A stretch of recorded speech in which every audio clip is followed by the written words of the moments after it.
You're listening to the Wilkow Majority with Andrew Wilkow. He's all talk.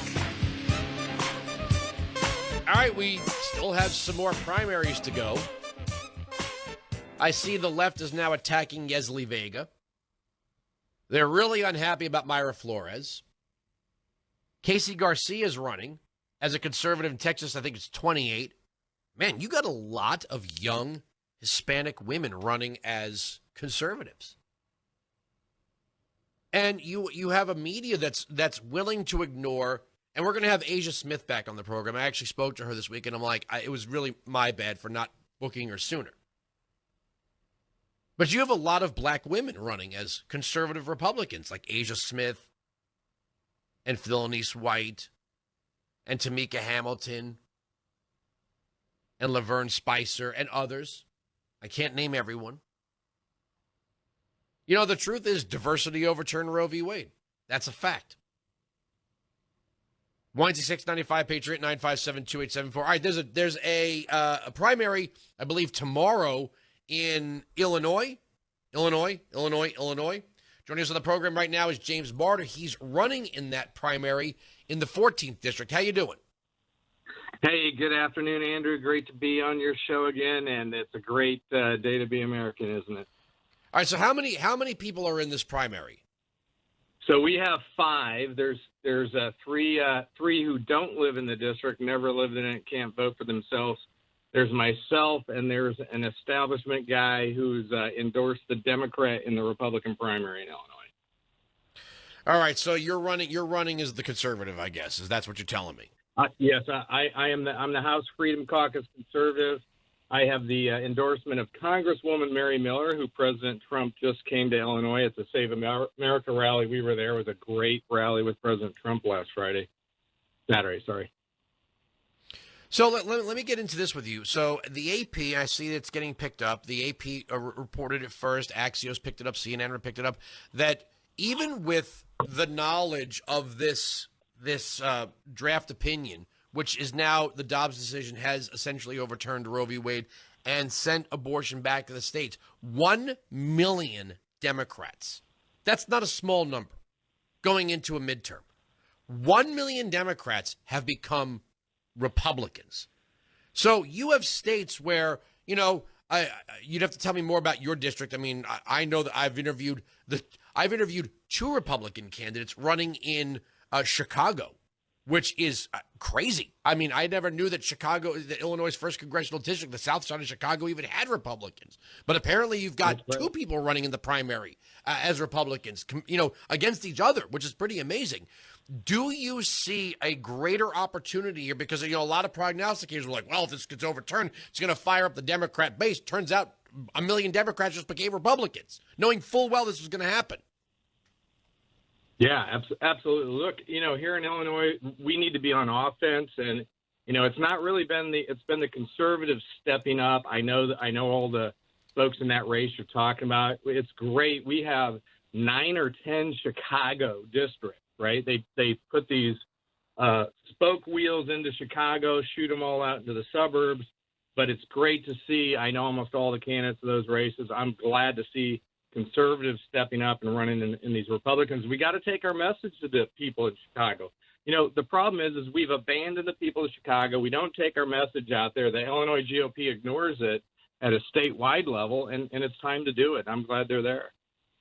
Lauren Underwood is probably jumping up and down about this Dobbs decision. What I don't understand, though, is this now sends it back to your state.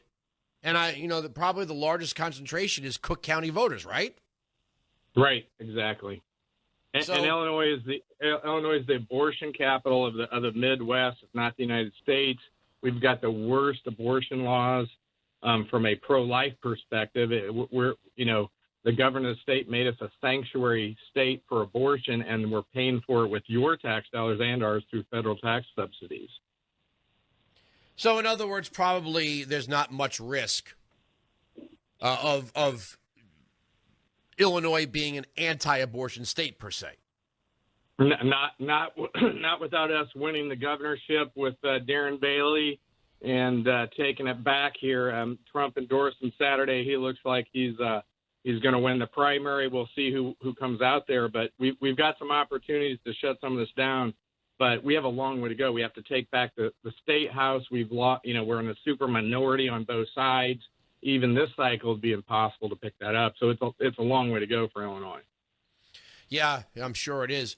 But again, 1 million people moving from the Democrat Party to the Republican Party, which the Associated Press reports is largely in the suburbs, that might affect your race.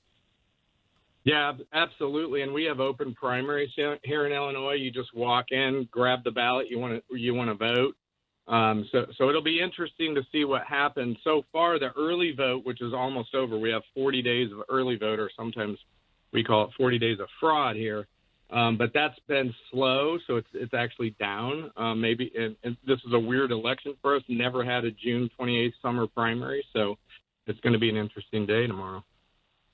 Yeah, it is. All right, so I'm going to go back over some of the issues with you, and we've done this before. I ask everyone, I've asked you, I've asked every single, promises made, promises kept segment interviewee the same question.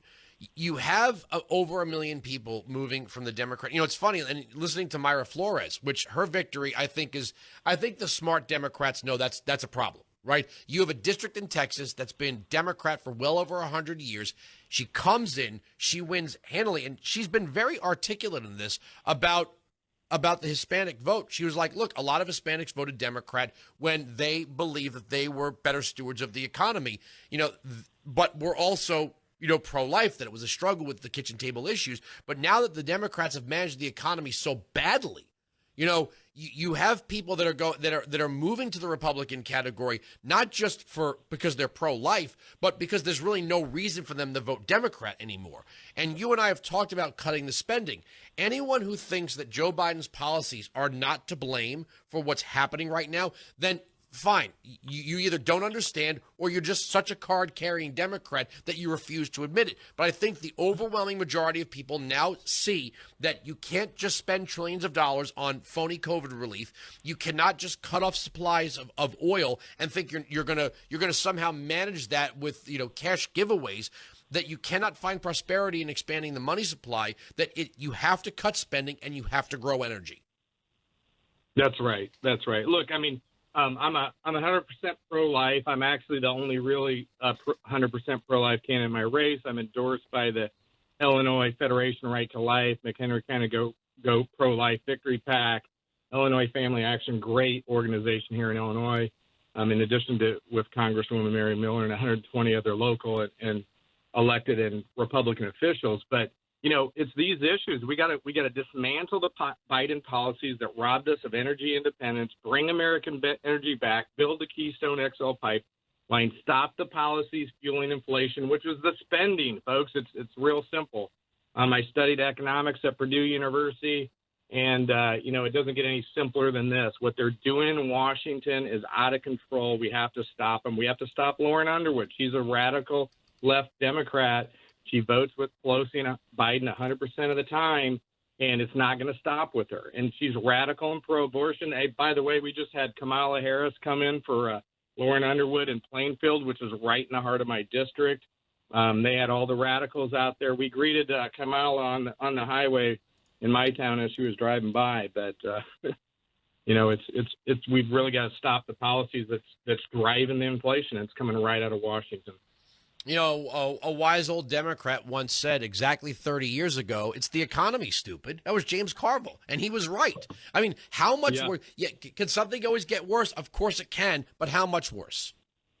Right. And remember, and Ross Perot picked up on that. He did well with that, right? So it's, and I think people are waking up because at least they know that these policies are doing it now. I mean, when you have $5-6 gasoline and it's still on the way up, we've got a huge problem.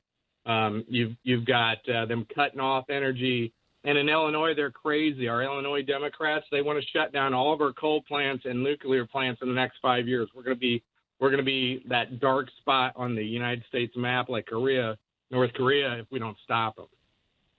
I got to leave it there. My top of the hour is about to kick in. It's Marter, the number 4 Congress.us. Marter, for Congress.us. Thank you. Good luck tomorrow. Thanks for joining us. All right. Thank you, Andrew. Great to be on.